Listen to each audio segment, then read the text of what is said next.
আসসালামু আলাইকুম ওয়া রাহমাতুল্লাহি ওয়া বারাকাতুহু। এক নাম্বার হাদিস শরীফ, কালান নবিয়্যু সাল্লাল্লাহু আলাইহি ওয়াসাল্লাম, আখলিস দীনাকা ইয়াকফিকা আমালুল কলিল।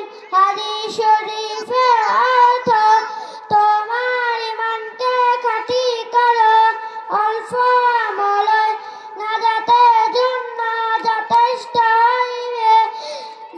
দুই নাম্বার হাদিস শরীফ, খায়রুকুম মান তাআল্লামাল কুরআন ওয়া আল্লামা।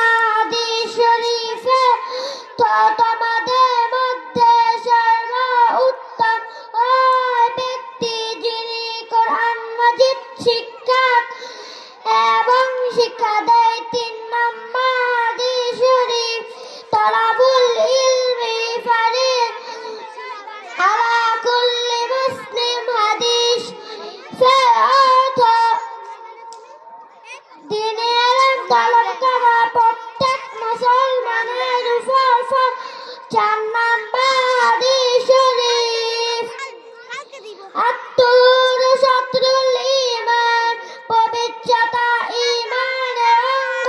পাঁচ নাম্বার হাদিস শরীফ, মিফতাহুল জান্নাতিস সালাহ, নামাজ বেহেশতের চাবি। আসসালামু আলাইকুম ওয়া রাহমাতুল্লাহি ওয়া বারাকাতুহু। এ পর্যায়ে হাদিস পরিবেশনার জন্য মঞ্চে আহ্বান করছি প্রথম